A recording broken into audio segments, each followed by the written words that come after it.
Nós vamos abrir a palavra de Deus no livro de Salmos, no Salmo 10, Salmo de número 10.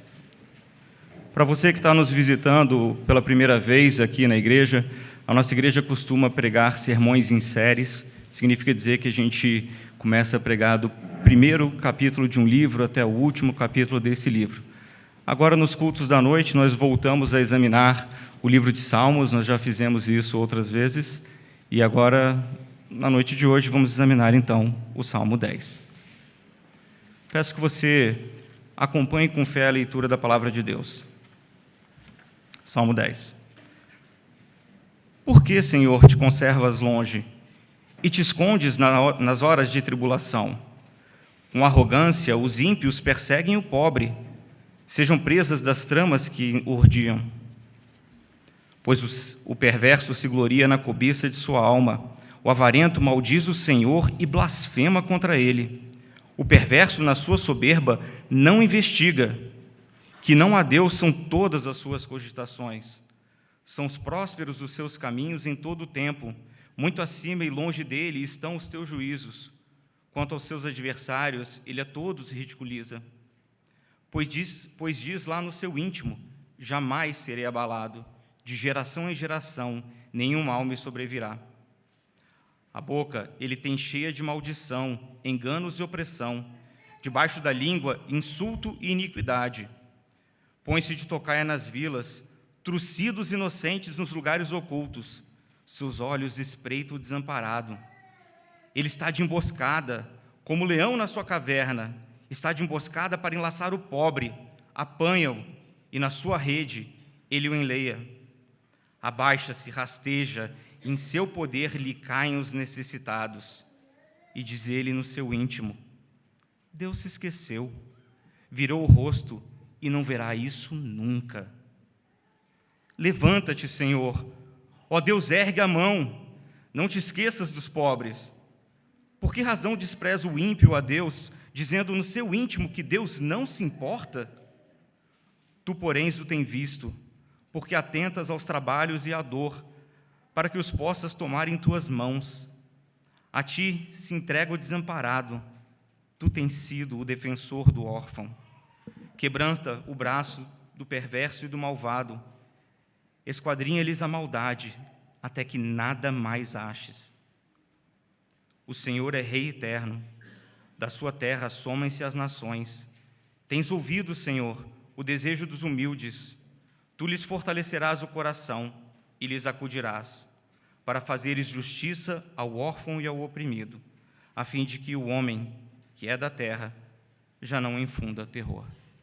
Amém. Vamos orar?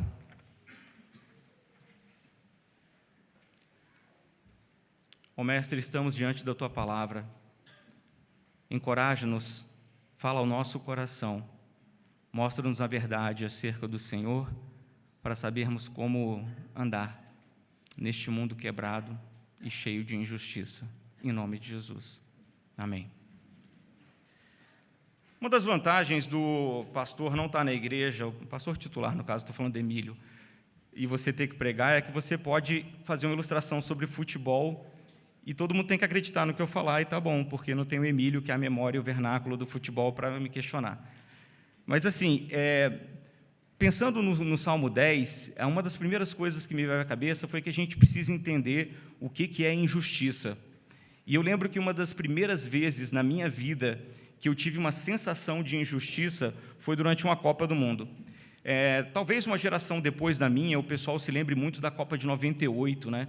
Tem a turma que até gosta de pensar que teve uma teoria da conspiração, a Adidas comprou a Copa e o Brasil entregou. Tem todas as historinhas assim, tudo lorota. Se você quer saber a verdade, conversa com o Emílio, ele te conta todos os fatos depois. Mas na Copa de 82, eu era criança, eu tinha 8 anos de idade. Eu lembro claramente, a gente estava de férias no Rio Quente e tinham telões, estava todo mundo lá parado para assistir e foi aquela tragédia, 3-2, Itália elimina o que é muitas vezes considerado um dos times mais bonitos que o Brasil já montou para uma Copa do Mundo em termos de futebol. E eu fiquei com a grande sensação de injustiça no coração, porque como que aquele time maravilhoso não ganhou uma Copa. Mas isso não é injustiça.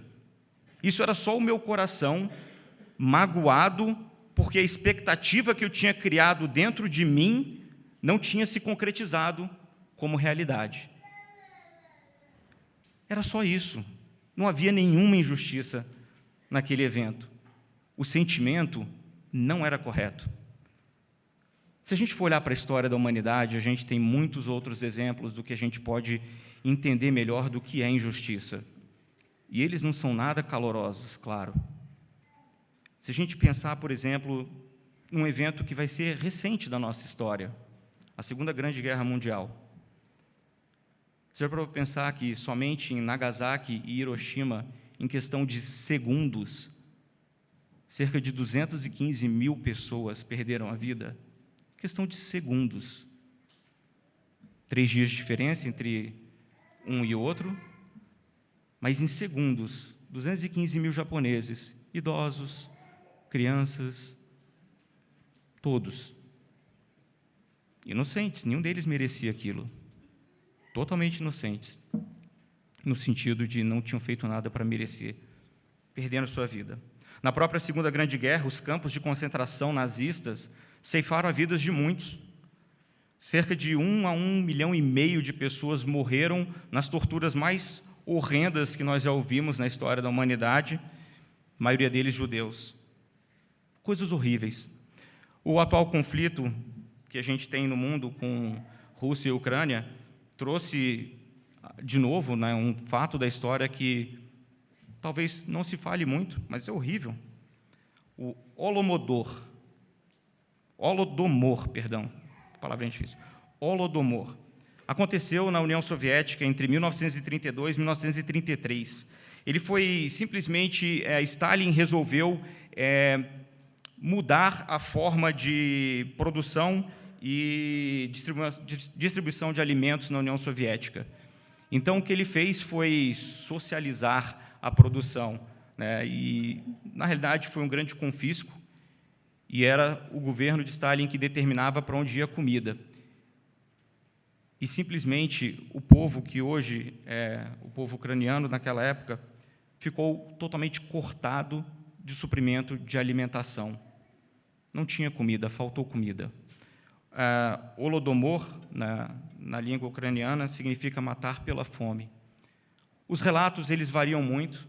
Do que eu pesquisei, os números não são exatos, vocês vão ver, mas falam de 3 milhões, chegam a falar de 12 milhões de mortos por falta de alimento. A fome matou uma quantidade incrível de pessoas naquela época por causa de uma decisão daquele governo. O que essas pessoas fizeram para merecer aquilo? Nada. Eram todos inocentes naquele sentido. Injustiça. Injustiça tremenda.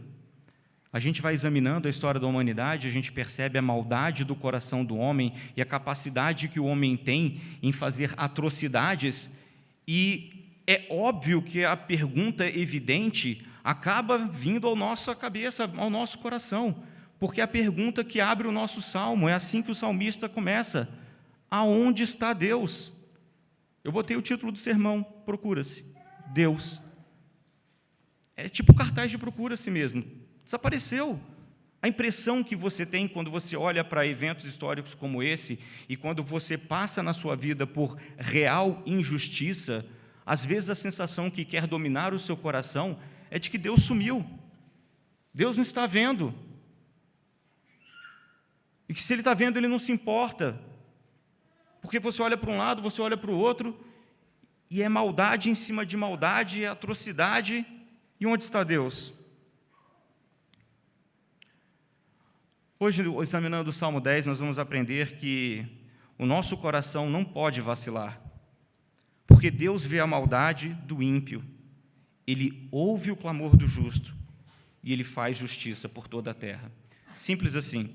O nosso salmo, ele se divide claramente em 3 partes, e a gente vai aprender com ele que Deus vê, sim, toda a maldade que o ímpio coloca sobre a terra.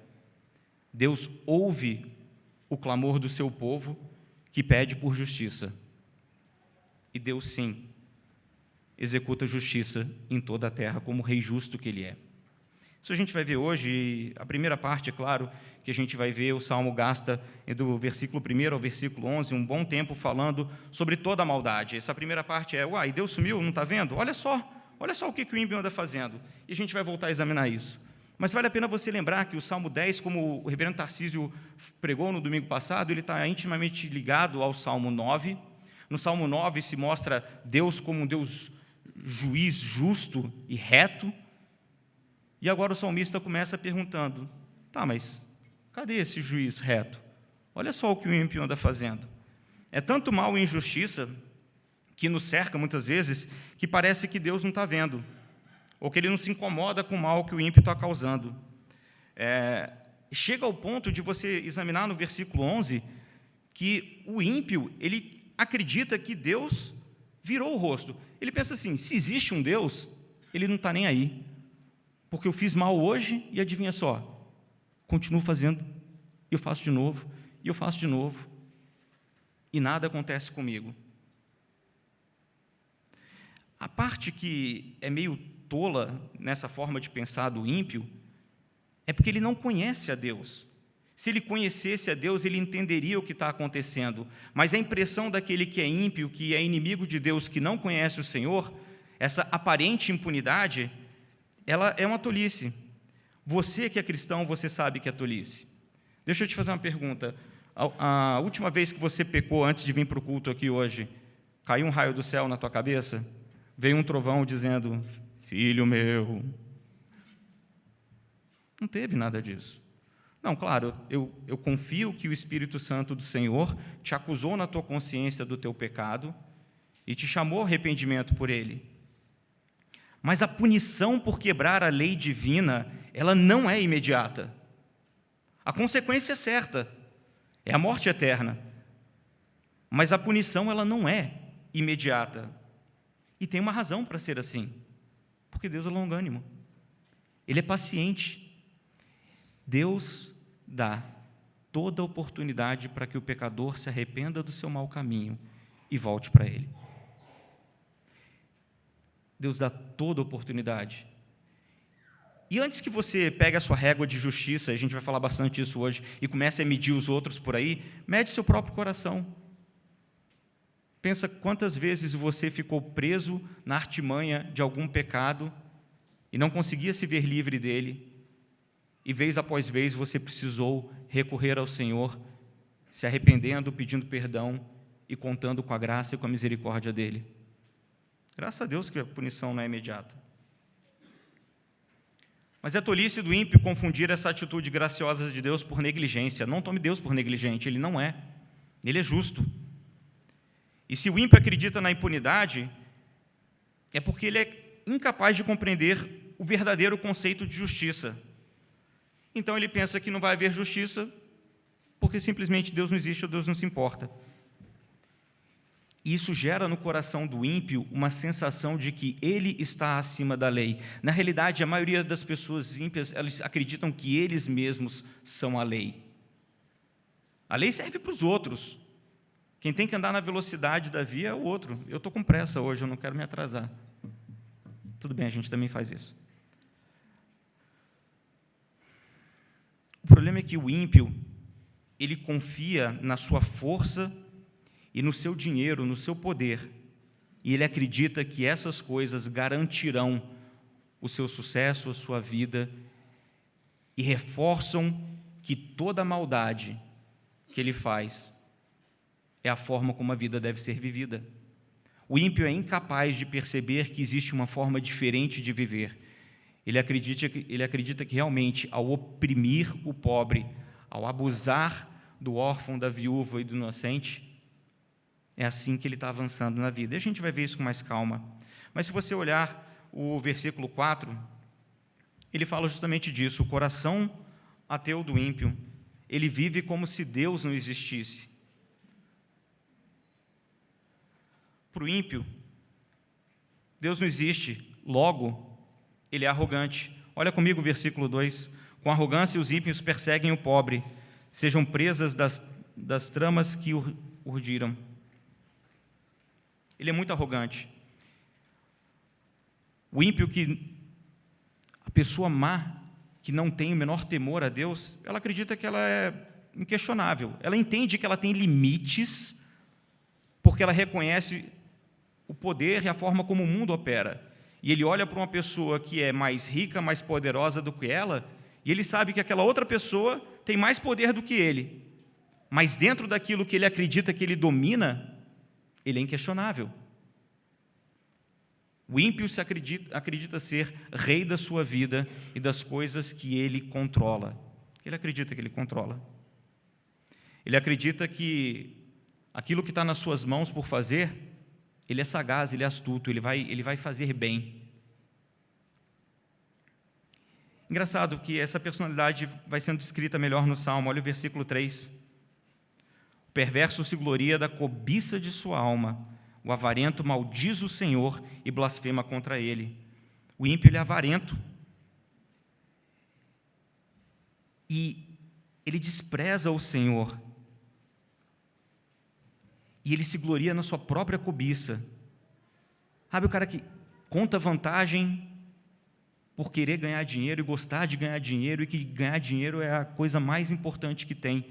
É interessante que a Bíblia mostra para a gente que a diferença do ímpio e do justo é que o justo é aquele que aprendeu do Senhor, que aquilo que ele tem foi Deus que deu, então ele usa o que ele tem para abençoar os outros. O ímpio não é assim, ele é o oposto disso. Ele explora os outros para que ele possa conquistar bens e poder. Para ele o que importa é a riqueza e o sucesso. Os versículos 5 e 6 mostram para a gente quão astuto o ímpio é. Fala que eles são prósperos os caminhos em todo o tempo, pois lá no íntimo ele diz: eu jamais serei abalado, e de geração em geração nenhum mal vai me sobrevir. Ele realmente acredita nisso, de que ele não vai ser abalado porque ele construiu para si uma fortaleza ao longo da vida, uma fortaleza de dinheiro, de poder, de influência. E ele pensa: olha, agora o meu nome vai ficar marcado na história, porque eu vou deixar aí heranças e mais heranças, meus filhos desfrutarão e a vida vai ser boa para mim. O curioso é de que quem vive pela ganância do dinheiro, pela avareza, são pessoas que estão dispostas a fazer tudo pelo dinheiro. Eles não colocam limite, não existe uma ética, porque se tudo se justifica por dinheiro, vale qualquer coisa para alcançar isso. É interessante que a gente, falando isso, às vezes pensa só no não cristão. Mas a pergunta que a gente tem que fazer para o nosso coração nessa noite é que quantas vezes nós, que somos filhos de Deus, nos comportamos igualzinho ao não cristão. Se você não esteve aqui hoje de manhã, não ouviu o sermão do reverendo Tarcísio, procura no site, escuta o sermão incitando que a gente tem que ser aquilo que a gente é. Todo mundo aqui se você ouvir o sermão vai entender, todo mundo foi criado pinguim. A gente é filho de Deus, a gente tem que ser filho de Deus. Não queira ser diferente de Deus. Mas muitas vezes a gente se comporta como se a gente fosse ímpio. Deus pode até existir, mas Ele não tem nada a ver com a minha vida prática. Na minha vida mando eu, e vai ser pela força do meu braço que eu vou garantir o meu sucesso nesse mundo. Sabe por quê?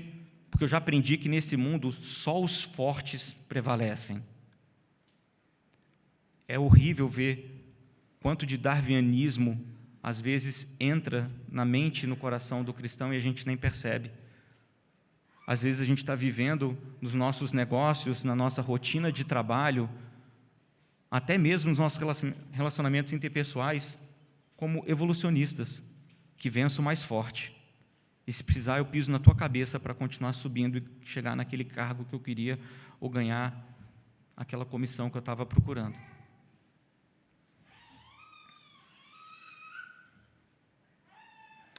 Isso leva à próxima característica, no versículo 7, que o ímpio ele é muito agressivo. Ele usa de palavras violentas. Olha o versículo 7. A boca ele a tem cheia de maldição, enganos e opressão. Debaixo da língua, insulto e iniquidade.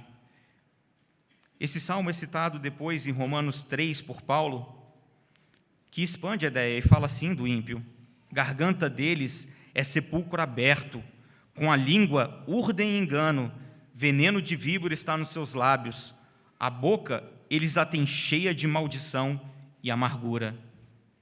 É uma descrição horrível acerca do que é capaz de fazer a língua ferina daquele que não teme ao Senhor. Eu acho que a gente não precisa nem falar muito na nossa geração sobre isso. O que se tornaram as redes sociais? Verdadeiros tribunais de sentença pronta e massacre absoluto dos outros. Às vezes o cristão tem que chegar a se refrear e pensar: será que vale a pena fazer um comentário aqui? A loucura já chegou a um ponto, às vezes, tão grande, que se você tenta falar uma palavra de lucidez, você vai receber uma enxurrada de insultos e ofensas. Veneno de víboras se tornou a norma padrão nesse mundo. E sabe o que é engraçado? A palavra nos fala que a boca fala do que o coração está cheio. E a descrição é essa: palavras violentas de um coração violento. E, inevitavelmente, um coração violento leva a ações violentas. Sabe, quando a gente falou na introdução e a gente pensou nesses eventos da história absurdos, massacres, mortes, você às vezes para pensar: mas como que isso chega a acontecer? Deixa eu te explicar uma coisa: tudo começa com palavras. Quando vão descrever Stalin, quando vão descrever Hitler, uma das principais coisas falam: muito carismático. Ele era muito carismático. Era bom de ouvir. O coração brilhava, os olhos brilhavam de ouvir aquela pessoa e era eloquente. Veneno de víboras vai seduzindo, vai atraindo o fraco para sua armadilha e prende, oprime, mata. Coração violento, com palavras violentas, certamente vai levar a ações violentas. Olha o versículo 9 e 10. Põe-se de tocaia nas vilas, trucida os inocentes nos lugares ocultos, seus olhos espreitam o desamparado. Está ele de emboscada, como leão em sua caverna. Está de emboscada para enlaçar o pobre, apanha-o e na sua rede o enleia. É premeditado que ele escolhe o alvo, ele procura aquele que ele pode trucidar, que ele pode destruir. É assim o coração do ímpio, ele é cruel. Ele mira exatamente no pobre e no necessitado. E aqui a gente tem que se pensar: por quê? Por que é o pobre? Por que é o órfão? Por que é a viúva? Por que são eles o alvo preferido? Ora, certamente porque muitas vezes eles são menos cultos, eles não conhecem bem os seus direitos, eles não sabem que tipo de assistência eles têm do Estado ou de outras instituições, eles não entendem o que está acontecendo com eles. Uma vez tocou a campainha lá em casa, na época da pandemia, eu estava em casa, na única semana que eu estava em casa na pandemia, que eu não fui trabalhar, e era a empregada da vizinha. Ela estava com a cara muito assustada, eu achei que tinha acontecido alguma coisa de grave na casa. Ela falou: fala aqui no telefone por mim, eu não estou entendendo nada disso. Para resumir a história, tinha uma pessoa do outro lado da linha querendo fazer um empréstimo consignado na aposentadoria dela. E eu tive que perguntar: você está precisando de dinheiro? Você está numa situação financeira ruim? E não precisava de nada. E ela estava prestes a fazer um empréstimo consignado de um montante grande que ia comprometer as finanças dessa pessoa, porque tinha uma pessoa esperta do outro lado da linha querendo bater uma meta, checar mais uma caixinha e seguir crescendo na vida e na ganância. Muitas vezes são pessoas marginalizadas pela sociedade de alguma forma. E aí fica a grande pergunta no coração do ímpio: quem se importa com essa gente? Quem é que vai ter coragem de se levantar para defender esse povo? É esse mesmo que eu vou escolher. O Salmo fala, ele fica à espreita, ele observa, ele olha.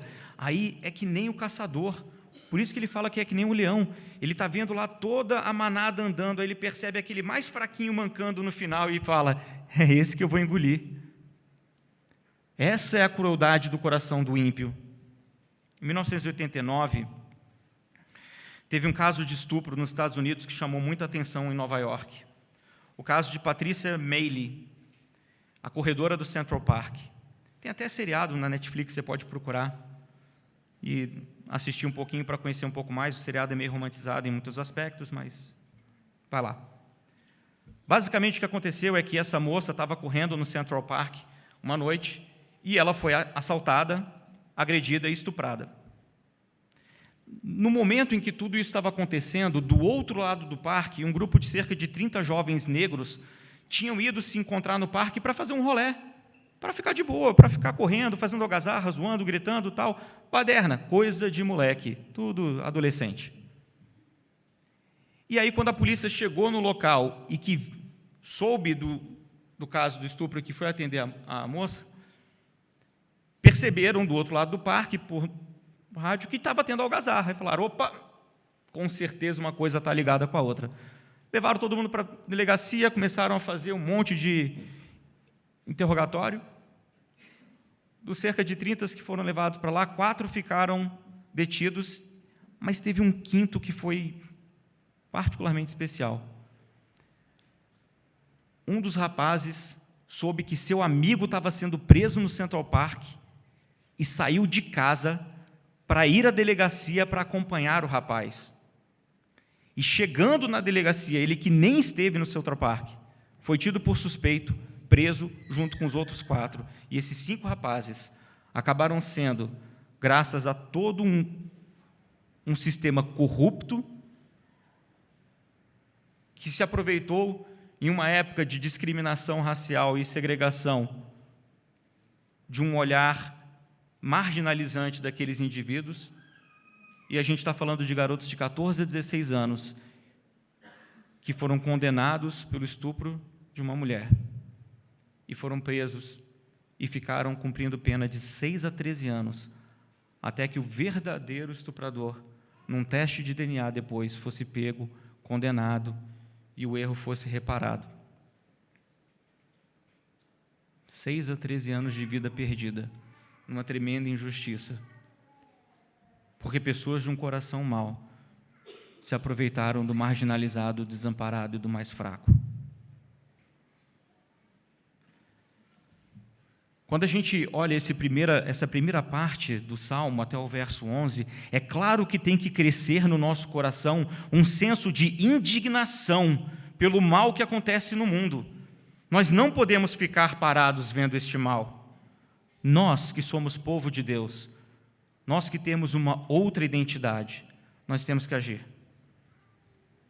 É muito errado a gente pensar que a responsabilidade é apenas das autoridades, do Estado e das instituições. Nós temos uma responsabilidade individual sobre as coisas que acontecem ao nosso redor neste mundo. É nosso dever como cristãos cuidarmos de órfãos, viúvas e dos pobres, para que eles não venham a ser presas fáceis para os ímpios deste mundo. Sabe, oferecer alguns serviços, como a igreja faz, para aquelas pessoas que não têm acesso, talvez à advocacia, saúde, educação, ajudar aqueles que precisam talvez de educação financeira para fugirem das armadilhas de empréstimos, juros altíssimos, cartões que você tem limite do dobro ou triplo da sua renda, que vai te aprisionar e escravizar. Olha, eu quero te convocar para procurar a junta diaconal da nossa igreja. Se você tem dom, talento e você consegue ajudar pessoas necessitadas nessa área, procure um dos nossos diáconos, se ofereça. A junta essa semana recolheu agasalhos e foi à rua distribuir para aqueles que estavam passando frio. Existem várias formas que você pode usar os dons e talentos que Deus te deu para ser bênção e ser usado por Deus como meio de alívio à injustiça que acontece no mal do mundo. E assim a gente vai para o nosso segundo ponto. O Senhor não só vê a maldade do ímpio, mas Ele também ouve o clamor do justo. A dificuldade que a gente tem quando a gente conversa sobre coisas pesadas como essa, de enxergar o homem sendo cruel, é que muitas vezes o nosso coração, ele congela. A gente não sabe bem como reagir.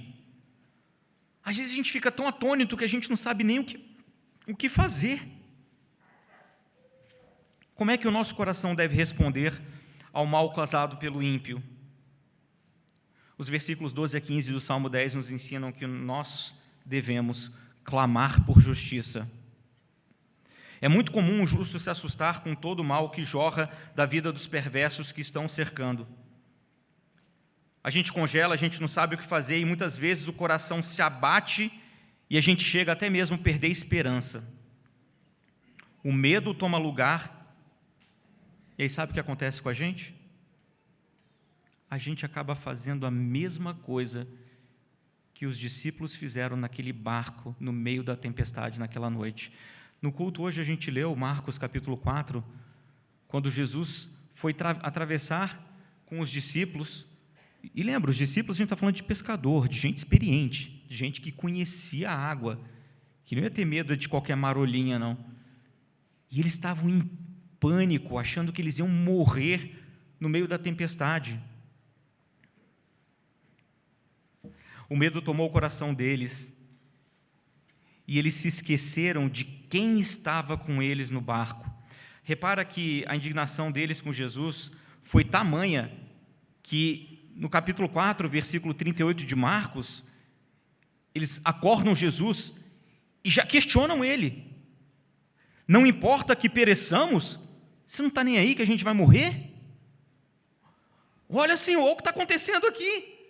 Olha, isso aqui certamente já passou do que a gente pode controlar. Aqui todo mundo é pescador experiente, a gente sabe o que a gente está falando, o barco vai afundar, vai dar ruim, vai morrer todo mundo, e parece que você não se importa, você está aí dormindo. Não soa como o primeiro versículo do capítulo 10? O primeiro versículo do Salmo 10? Cadê você, Jesus? Vai morrer todo mundo. E eu te pergunto, será essa a reação adequada do coração do servo de Jesus, quando ele se vê cercado por dificuldades e por mal? Aqui vem o grande dilema do nosso coração. A gente, muitas vezes, ao invés de derramar o coração diante de Deus, a gente torna o nosso coração irado contra Ele pelo que está acontecendo.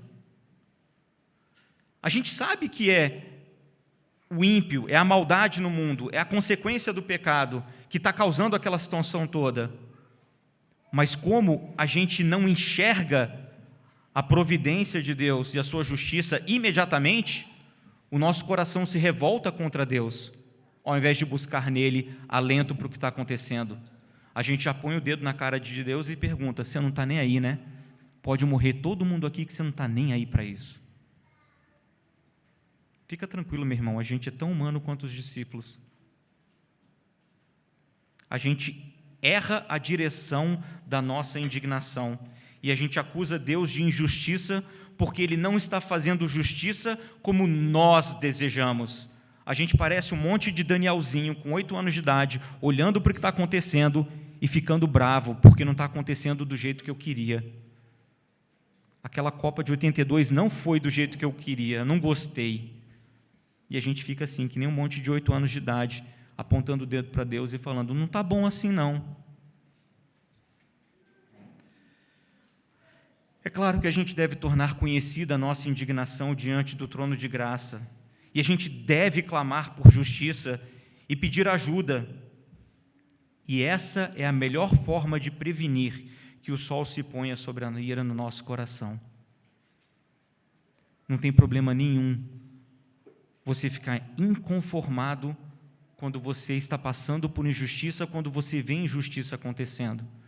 Mas leve essa indignação diante do trono de graça, clame por justiça, e assim a ira não vai se pousar sobre o teu coração, fazendo você pecar, meu irmão. O Salmo deixa claro para a gente que o Senhor cuida do necessitado.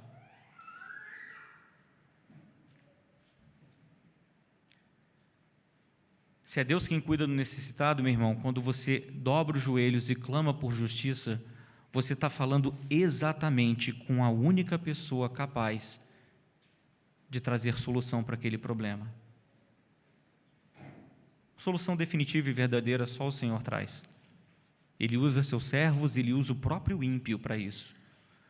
Mas a solução vem sempre das mãos do Senhor, porque Ele cuida do necessitado, Ele é o defensor do órfão. Sabe, a palavra de Deus fala que os pais terrenos, eles são capazes de dar bons presentes para os seus filhos. E conclui dizendo: quanto mais vosso Pai Celeste que estás nos céus. Clame por justiça, peça justiça a teu Pai, e o teu Pai trará justiça para a tua vida. Porque Ele é o único que tem autoridade para fazê-lo.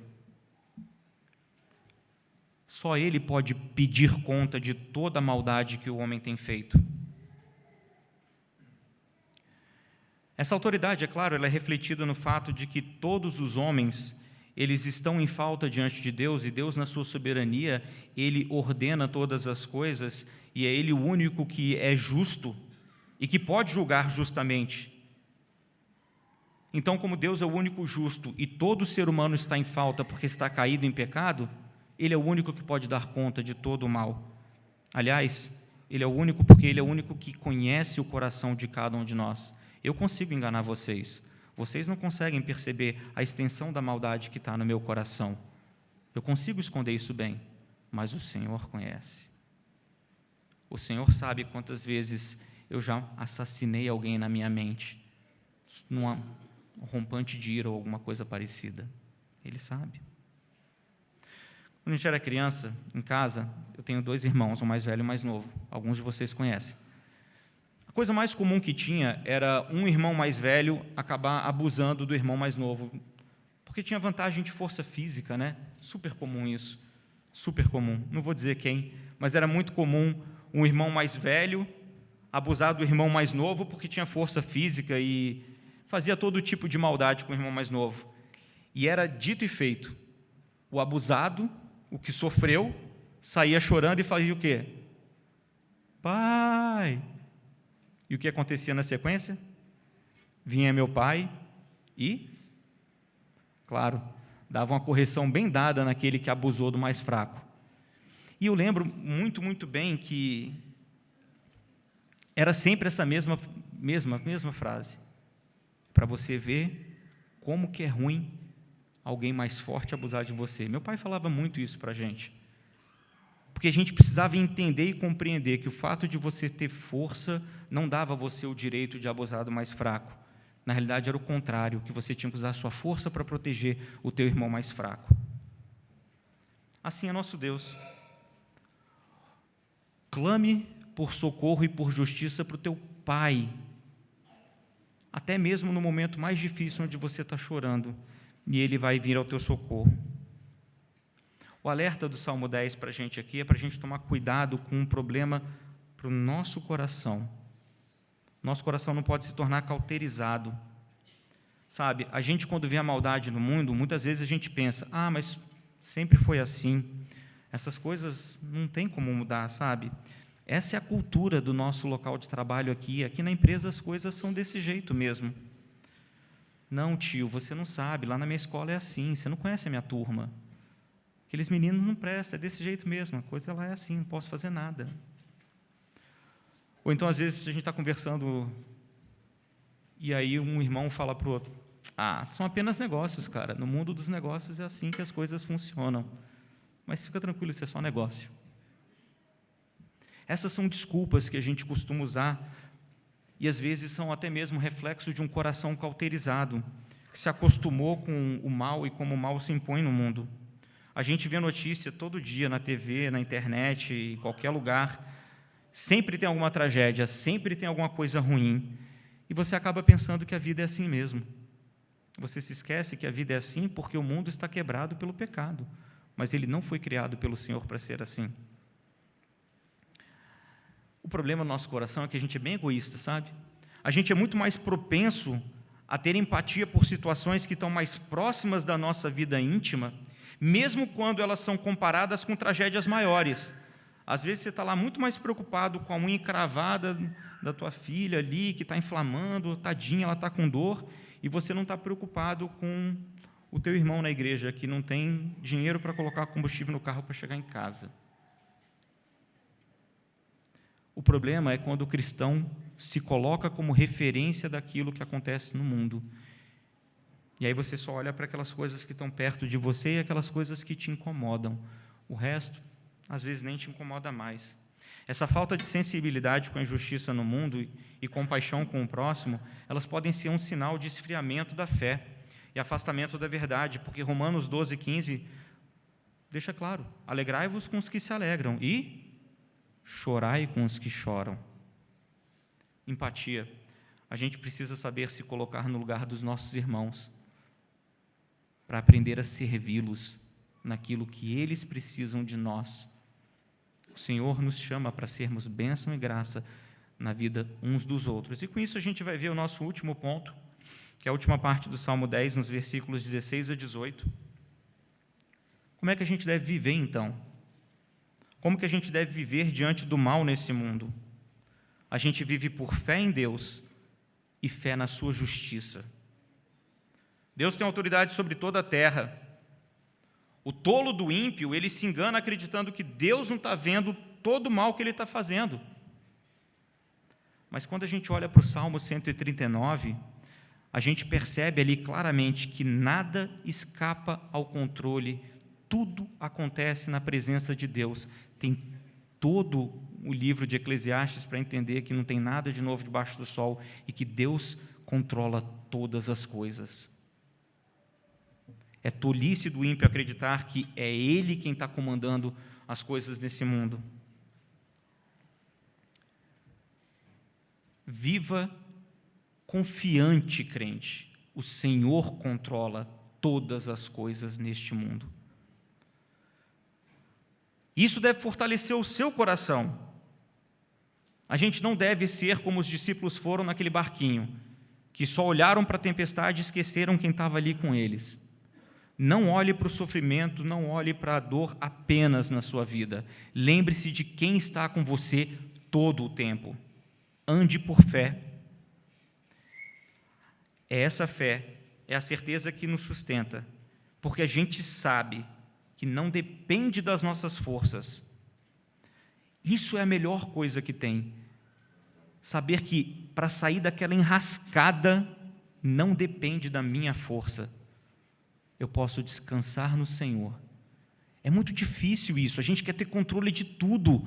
A gente acha que a gente tem que controlar a nossa vida, mas não é assim. A vida do cristão foi feita para ser entregue nas mãos do Senhor e descansar nele e tomar dele um fardo que é leve. Deixa diante do trono de Deus as tuas preocupações. O maior consolo do fraco, do oprimido, do pobre, do órfão, da viúva, do meu e do seu coração, é saber que é pela força do poder de Deus que tudo irá se resolver. No mundo passais por aflições, mas tende bom ânimo, eu venci o mundo, diz Jesus. O Senhor faz justiça, mas a nossa dificuldade com a justiça de Deus é que o tempo da justiça de Deus não é o nosso. Sabe, a gente é muito imediatista. A gente quer a solução na hora. Ah, pisou no meu dedo? Não, vem cá e resolve isso aqui agora. E muitas vezes, a forma como Deus trabalha as coisas no mundo para trazer aquela perfeita resolução dos problemas que eu falei, não é a nossa forma, não é no nosso tempo. E aí a gente vai gerando ansiedade. A nossa reguinha de medir justiça, ela é totalmente errada. A gente quer que a justiça seja feita no mundo de acordo com a nossa percepção de justiça, no nosso tempo de justiça. Mas a justiça que é verdadeira é a justiça de Deus. Toda e qualquer tentativa minha de exercer justiça nesse mundo vai ser impiedade, vai ser injusta, porque eu sou injusto por natureza. Justo só Cristo. Eu graciosamente recebi pelos méritos dele. Eu fui coberto pela graça dele. Eu fui feito justo nele. Mas qualquer tentativa de justiça que brote do meu coração vai ser tremenda injustiça nesse mundo. Mas saiba, o Senhor usa o seu povo para fazer justiça. Então eu te digo o seguinte: se você está vendo alguma coisa que está muito errada, ora, clama por justiça e pergunta para Deus: o que eu posso fazer?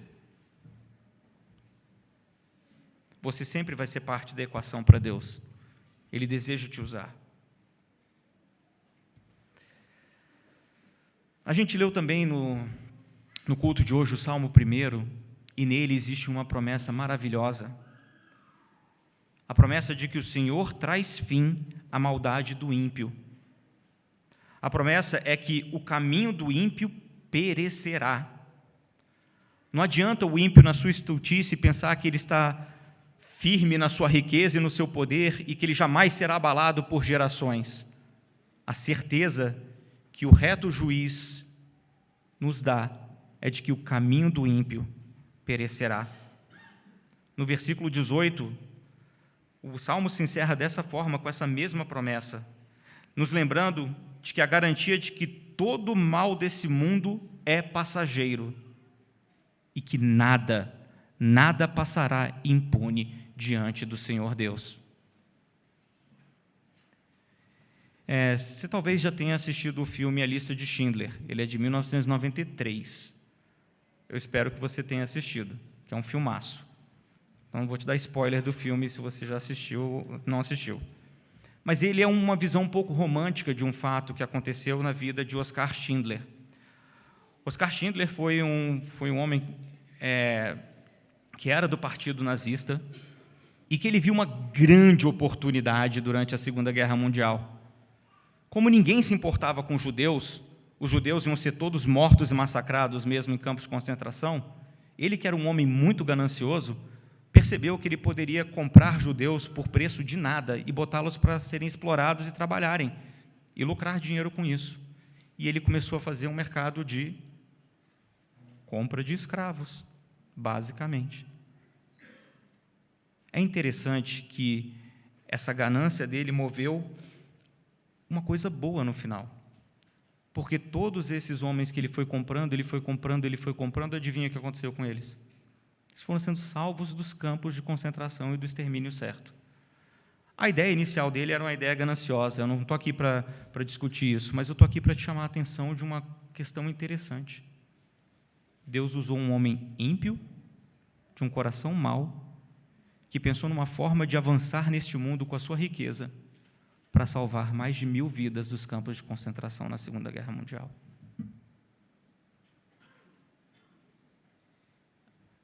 A promessa é certa, foi feita por Deus. Ele vai acabar com a injustiça, Ele vai corrigir o mal, Ele vai trazer salvação. Pode não ser do jeito que você espera, pode não ser no tempo que você espera, mas certamente Ele vai. Não haverá injustiça que não seja corrigida, não haverá impunidade. Deus garantiu em Cristo Jesus a vitória sobre todo o mal. Esse sim foi o maior caso de injustiça que já houve. O próprio Deus, que nunca pecou, inocente, puro, foi pendurado e morto numa cruz, no lugar do injusto, do sujo, do inimigo de Deus. Mas isso foi necessário. Essa grande injustiça foi necessária para que houvesse verdadeira justiça eterna diante de Deus. A justiça de Deus, essa sim, traz plena satisfação ao coração do oprimido, porque Ele assim prometeu. Bem-aventurados os que têm fome e sede de justiça, porque serão fartos. Amém. Vamos orar. Obrigado, amado Pai, porque o Senhor é justo, o Senhor é bom, o Senhor nos ama e se importa com as nossas vidas em cada mínimo detalhe.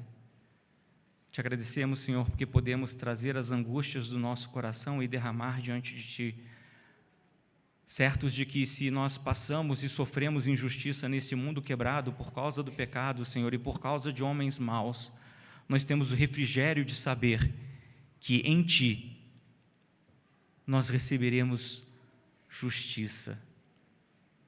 Farta nossos corações da Tua justiça, para a glória do Teu nome. Em nome de Jesus. Amém.